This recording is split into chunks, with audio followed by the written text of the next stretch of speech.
Good morning friend, जय श्री राम। मेरा नाम है पिंकी और आप सभी का स्वागत है मेरे YouTube चैनल स्त्री की उम्मीद पे। फ्रेंड्स, अगर आपको मेरे YouTube चैनल में वीडियो शॉर्ट्स पसंद आते हैं तो मेरे चैनल को सब्सक्राइब करें, कमेंट करें और लाइक ज़रूर करें। तो फ्रेंड, मेरी सुबह की शुरुआत आज बहुत ही जल्दी हो गई थी और मैं आ गई थी यहाँ अपने फर्स्ट स्टडी स्लॉट में।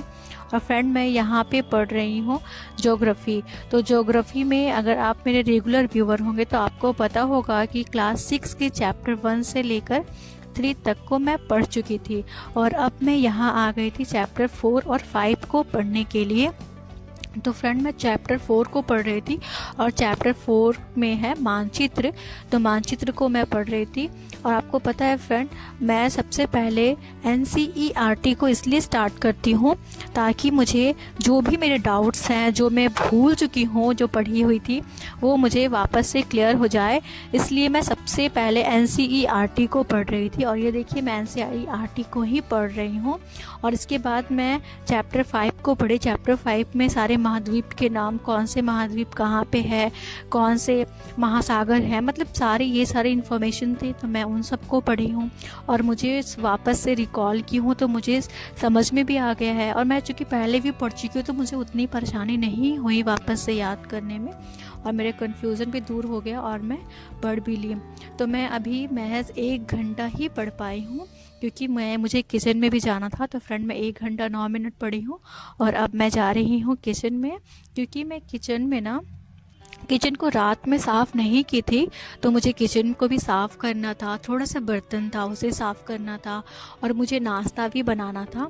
तो फ्रेंड, मैं आ गई थी किचन में और किचन में आने के बाद मैं पहले गैस चूल्हा पूछी, चाय बनाई, सारा ये सब काम की सबको दी, फिर चाय वाले बर्तन धोई हूँ। और अभी तक मेरे यहाँ दूध वाले नहीं आए हैं तो मैं दूध लेने वाले बर्तन भी अरेंज कर रही हूँ। तो सब वो आएंगे ही अब। तो आपको पता है फ्रेंड, तो मैं सारा काम करने के बाद फिर आपको पता, मैं कभी कभी उठती हूँ ना फ्रेंड, तो मुझे ना बहुत मतलब ठंड के मौसम में उठने में ना बहुत ज़्यादा परेशानी होती है। कभी कभी मन करता है नहीं उठो, लेकिन फिर मैं सोचती हूँ ना कि नहीं उठने का मतलब है अपने सपने से समझौता, क्योंकि मुझे ना दिन में उतना समय नहीं मिल पाता है जितना औरों को मिलता होगा। अगर आप एक हाउसवाइफ हैं, एक मदर हैं और अगर आप फैमिली के साथ रहते हैं ना, जॉइंट फैमिली में, तो आपको पता होगा कि आपको कितनी परेशानी होती है। मतलब क्या होता है ना कि अगर मैं जो जहाँ तक देख पाई हूँ, क्योंकि आप कभी कभी होता है कि आप जॉइंट फैमिली में हो ना, तो आपको परेशानी थोड़ा, मुझे लगता है थोड़ा ज़्यादा होता है, क्योंकि कभी परेशानी भी है, कभी आराम भी है। परेशानी इससे है कि आप मतलब किसी दिन आपका मन नहीं है या कुछ आप टारगेट करके रखो, तो ये ना आप नहीं सबको बोल सकते हो कि मेरा आज ये टारगेट है, मैं ये काम नहीं कर सकती हूँ, आपको करना होगा। इसलिए मैं सोचती हूँ कि सुबह उठ जाऊँ तो वो सबसे ज़्यादा अच्छा है। इसलिए मैं सुबह उठ जाती हूँ और मैं सुबह ही 1 घंटा भी पढ़ लेती हूँ। तो मुझे लगता है कि चलो 1 घंटा तो हो गया और अभी 4 घंटा। आपको तो पता होगा कि मैं आज से नए साल में नए चैलेंज स्टार्ट की हूँ, 5 आवर स्टडी चैलेंज। और आपको पता है फ्रेंड, मैं इतनी खुश हुई ना कि चलो मुझे मतलब खुद में लगा कि हाँ चलो मैं 5 आवर्स पढ़ सकती हूँ एक दिन में। ये मेरे लिए ना पता है अचीवमेंट है। मैं अपने आप को ये कह रही हूँ कि हाँ पिंकी, तुम भी कर सकती हो। एक मदर, एक हाउसवाइफ अपने लिए इतने छोटे दिन में इतना अच्छा टाइम, मैं बहुत खुश हुआ आज, बहुत ही ज़्यादा, कि मैं अपने टाइम को मतलब मैनेज कर पाई ढंग से। और मैं आपको भी कहूँगी फ्रेंड कि आप सब भी कीजिए। देखिए, अगर मैं जानती हूँ मेरे घर के सिचुएशंस आपके अलग, सबके अलग अलग टाइम होते हैं। तो पता है, अगर आप लॉन्ग टाइम नहीं दे सकते ना अपने आप को, तो अपने स्टडी को ना छोटे छोटे स्लॉट में बांटिए। आपको पता है मैं क्या करती हूँ, जब मैं जैसे कि अभी मैं आ गई हूँ ना रोटी बनाने के लिए, तो मैं हेडफोन लगा लेती हूँ या एयर ड्रॉप्स लगा लूँगी। और जैसे कि मैं ज्योग्राफी पढ़ रही हूँ, तो ज्योग्राफी में मैं ना NCERT पढ़ रही हूँ। और जो मैं बैच ली हुई थी खान सर वाला, तो उसके मैं कुछ वीडियोस को ना ये कर ली हूँ, मतलब डाउनलोड कर ली हूँ। उस वीडियोस का ना मैं क्या करती हूँ कि रोटी बना रही हूँ तो मैं अभी 1-2 क्लास सुन लेती हूँ जैसे कि जो मुझे याद करना है, और आप सुन लेंगे ना, क्योंकि मैं पहले भी पढ़ चुकी हूँ उसे, तो मैं सुन लेती हूँ और उसे याद करती हूँ, तो वो मुझे जल्दी समझ में भी आ जाता है और जल्दी याद भी हो जाता है। तो मैं आपको भी कहूँगी कि अपने आप को ना हमेशा आप लर्निंग मोड में रखिए। जब भी मतलब आपको जैसे कि वैसा कुछ काम कर रही हैं, तो आप अपना ईयर में लगाइए, या फिर आपके पास नहीं भी तो डायरेक्ट लगा करके आप सुन सकते हैं आराम से। और आप अगर सुन लेते हैं ना, उसके बाद पढ़ेंगे तो आपको समझ में भी जल्दी आएगा और याद भी जल्दी हो जाएगा। और मैं इन सब से पहले आपको बोलूँगी कि अगर आप किसी भी क्लास की तैयारी कर रहे हैं और मतलब कोई भी सब्जेक्ट है आपका, तो सबसे पहले आप NCERT को उठाइए, क्योंकि जब आप उसे पढ़ेंगे ना तो आपके जितने भी डाउट्स हैं वो क्लियर हो जाएंगे। और मैं भी सबसे पहले NCERT को ही पढ़ती हूँ, क्योंकि मेरे जितने डाउट्स हो ताकि वो क्लियर हो जाएं। और फ्रेंड्स, ऐसा होता भी है कि मेरे सारे के सारे डाउट्स क्लियर हो जाते हैं, इसलिए मैं आपको सजेस्ट कर रही हूँ, क्योंकि मैं खुद इस चीज़ को करके देखी हूँ। और उसके बाद मैं जो भी सर लोग पढ़ाए हैं मैं उसे पढ़ती हूँ। तो आज मैं NCERT पढ़ी हूँ ज्योग्राफी में, फिर मैं पढ़ी हूँ फिर मैं सर जो पढ़ाए थे भारत की स्थिति, मैं वो पढ़ी हूँ।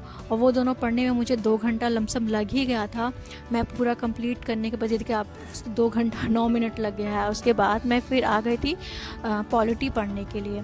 तो पॉलिटी भी मेरा सब्जेक्ट है। तो पॉलिटी में फ्रेंड आपको पता होगा, अगर आप मुझे रेगुलर देखते होंगे तो, कि क्लास 6 को मैं पढ़ चुकी थी और अब क्लास 7 की NCERT के भी मैं आधा पढ़ चुकी थी। और आज मेरा था 2 चैप्टर लास्ट बचा हुआ था, तो मैं उसी को पढ़ रही थी। और आपको पता है फ्रेंड, जब मैं NCERT को पढ़ रही थी ना, तो मतलब वो जो शीर्षक था ना, लड़कियों ने बदली दुनिया। और मैं जब इस तरह के कोई भी वीडियोज़ वगैरह मतलब कोई भी जब देखती हूँ ना या पढ़ती हूँ ना, तो मुझे ना अपने आप में ना रूज़बम्स आने लगते हैं। मुझे लगता है कि हाँ, मतलब लड़की समाज के बारे में कुछ भी होता है तो मैं बहुत खुश होती है। ऐसा नहीं कि पुरुष समाज के लिए नहीं, उनके लिए भी, लेकिन मैं खुद लड़की हूँ तो जाहिर सी बात है कि मैं लड़की को थोड़ा ज़्यादा सपोर्ट करती हूँ। तो मैं पढ़ी, उसमें इतने अच्छी बात, मतलब इतने अच्छे लिखे हुए हैं, मतलब मुझे बहुत पसंद है इस तरीके के, मतलब जब मैं पढ़ती हूँ तो। और आपको पता है फ्रेंड्स, सोचिए हमारी स्थिति पहले कितनी ख़राब थी शिक्षा को लेकर के। 1961 में जो पुरुष समाज था वो 40% पढ़ा लिखे थे, और हम महिलाओं की स्थिति इतनी ख़राब थी, हम महज 15% ही पढ़े लिखे थे। तो मतलब और मतलब मैं जब ये देखी ना, बोली हम लोग कितने पीछे थे। लेकिन फिर 2011 में हमारी स्थिति बदली, पुरुष समाज 82% शिक्षित हुए और महिलाएं 65%। तब जाके मुझे थोड़ा सा चैन आया कि चलो मतलब हम लोग भी अच्छे मतलब थोड़ा सा तो बढ़ें। और आपको पता है फ्रेंड, हमें ना बहुत बढ़ चढ़ कर हिस्सा लेना चाहिए, क्योंकि देश सिर्फ पुरुषों का नहीं है, हम महिलाओं का भी है। तो हम महिलाओं का भी अधिकार होता है कि हम पढ़ें।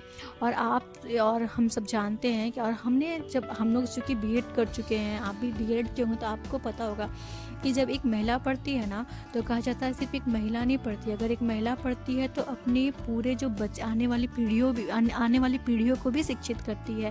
जैसे अभी एग्जाम्पल बताती हूँ, मेरा बेटा छोटा है, तो जब मैं बैठती हूँ तो सबसे पहले लर्निंग मैं ही उसे करना, स्कूल जाने से पहले मैं उसे तैयार कर दी थी कि हाँ उसे क्या पढ़ना है, कैसे पढ़ना है, सबसे पहले मैंने ही उसे पढ़ना सिखाया है फ्रेंड। तो मैं आप सबको भी कहूँगी कि हमें तो, मुझे तो लगता है ना कि हमें पढ़ना बहुत ज़रूरी है।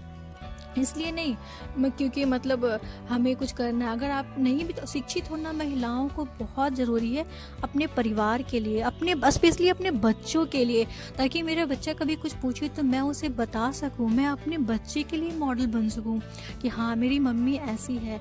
और मैं सच बोल तो मैं जॉब भी इसलिए करना चाहती हूँ, ताकि जब मेरे बेटे को ना मुझ पर हो कि हाँ मेरी मम्मी भी ना मतलब नई जॉब करती है, मेरे बेटे को भी मुझ पर प्राउड फील हो।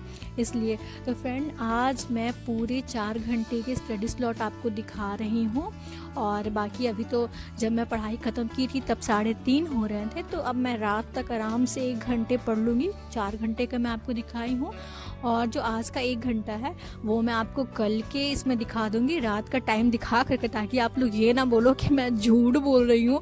तो फ्रेंड मैं आपको दिखा दूँगी। Take care, bye bye.